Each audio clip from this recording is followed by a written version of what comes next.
Yəni sən evdə oturub bir qələm və bir kağız götürməklə özündən tanış ola bilərsən. Bəli, yazaraq insan özündən tanış ola bilər. Sıxıntılarını yazaraq bunu Hansı vermiş ola ki- bilərik. Bəli, Pulsuz bəli, insanlar bəli. istifadə edə bilərlər bundan ki, yazmaq. Çünki zehnimizdən davamlı düşüncələr keçir. Hər 3-5 saniyədən bir düşüncə dəyişir və bu zehin qarşılığının içərisindən biz çıxa bilmirik.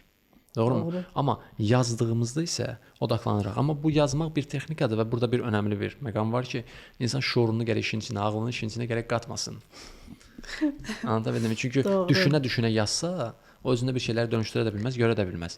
Onu sürətli bir şəkildə yazmalıdır və həm özünü ifadə etdiyi üçün dönüşmüş olur, həm də anlanmış olur. Tam razıyam sizlə. Bu məndə əslində çoxdur, bu məndə iç səsimdə. Məndə bu iç səsim çalışana qədər mən hər yerdə onu dinləməyə çalışıram. Amma dinləmədiyim yerlər də olur indi. Hər birimizdə olur.